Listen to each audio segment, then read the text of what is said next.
been editing some photos and some Instagram captions and scheduling all of my photos and posts for Instagram for the next couple of weeks. So I thought I would show you a little bit of an insight into the process that I use, because as I was doing this, I thought, you know what, this could be really helpful for someone else, because I know that a lot of you are either bloggers or you're content creators or you want to be able to do this. And I just want to show you an efficient way to create content for Instagram. I've got all of my photos loaded up here in a program called Later. You can see them there. Now, before they got into this program, obviously I took the photos, and if you can see, I'll show you a little bit of a look around my place. It is dark, brown carpet, dark curtains. It's just always dark in here, and I don't like it that it's dark, and it's not conducive to take photos. So often I honestly think, and this is ridiculous, and this is the way that social media can make us feel, I think, oh my gosh, if only I lived in a bright house, if only I lived in a beautiful new house with lovely white tiles or light floorboards. Imagine how much easier that would be to take photos, and that's a lie. You can create photos and create content wherever you are, even if you're in a dingy, small place like I am. All right, so the thing that I did is I used a whiteboard. I'll actually show you it. It's tucked in behind my piano here. I use this whiteboard. I've had it for years, and it's actually looking a little bit worse for wear at the moment, but it still does the trick, and I'll lay it out on the ground like such and pop stuff on top of it. So let's do that right now. Let me grab something. So for example, I have a Bible here and I have a notebook. I will lay that out and I'll put some flowers down with it. Don't have any with me right now. And I'll create a scene, but you can see that's just on my brown carpet or on the whiteboard here. So I'll take photos over the top of this. I'll either do it inside if it's light enough. I do have a light that I use. Otherwise I'll go outside. I'll show you.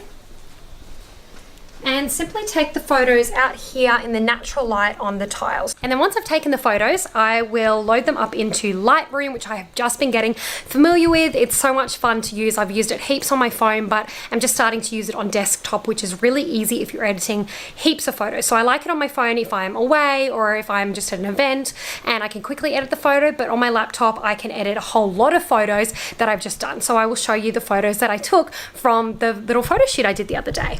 Alrighty, this is one of them, and I've got them loaded up all here. Excuse the bumpiness. Alright, all photos.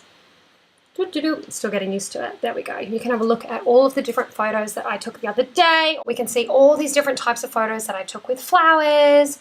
I've edited some of them and categorized them, and I haven't edited others. So you can see here, it's really bright, but this is an example of like a flat lay that is on that whiteboard that I just showed you guys. That's a Bible, journal, cup of coffee, super simple, but that is it unedited.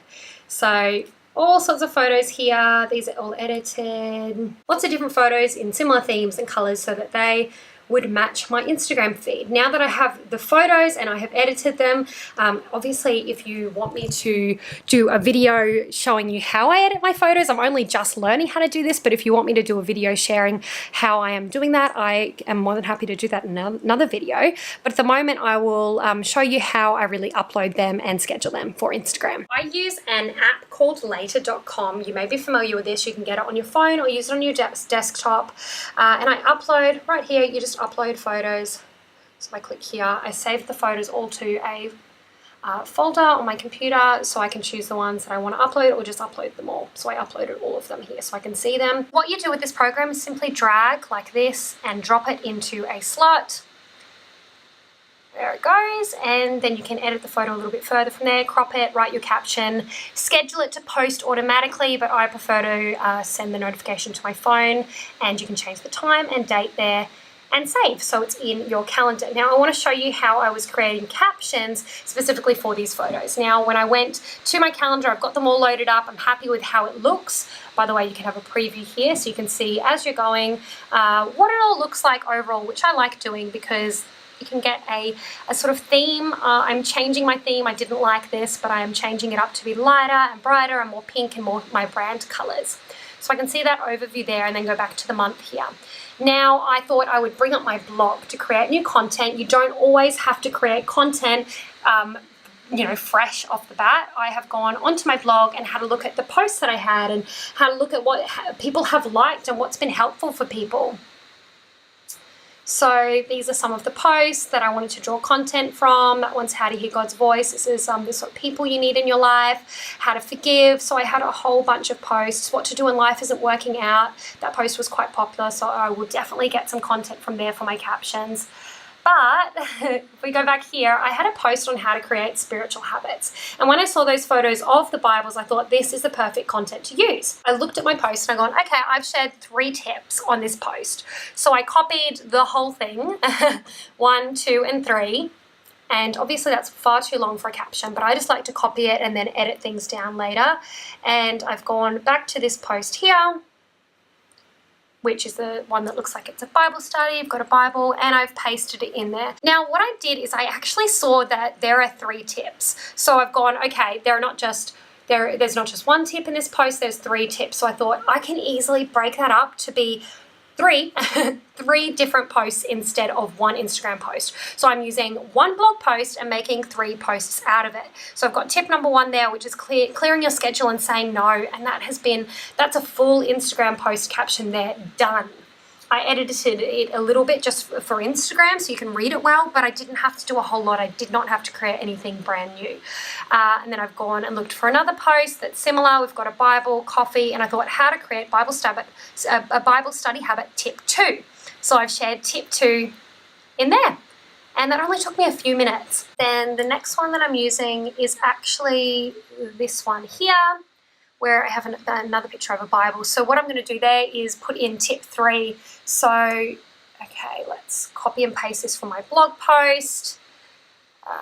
There we go. And I will paste that in there and write it out.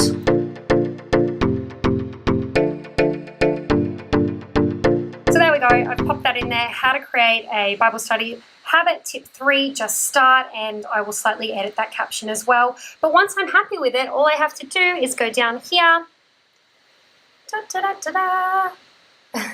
click send notification, and save, and then it goes into my schedule. So now I'm going to do a similar thing with the rest of the Instagram posts that I have scheduled. I'm going to go to my blog and to see what messages mesh well with the photo, and then I'm going to break that up, if I can, into 3 tips that I can share across 3 different posts, or 4 tips, or 5 tips.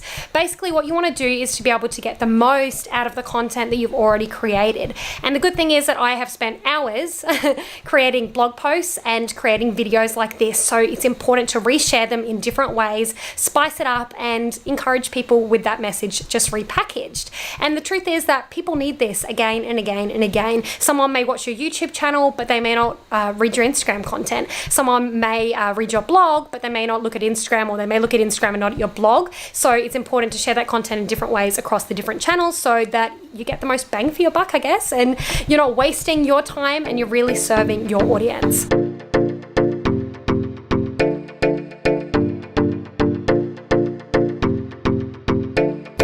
I hope that you found these little tips interesting, and I hope that you can implement them to save yourself time. If you want to see more videos like this, or maybe if you want to see how I create my content, or how I take my photos, or how I've been editing them, it's just something I've been learning lately, or anything else creative like that, comment down below and let me know what you want me to share. Of course, it would be amazing if you could give this video a thumbs up, and if you could subscribe to my channel so you can be notified about future videos. Thank you so much, and I'll see you later.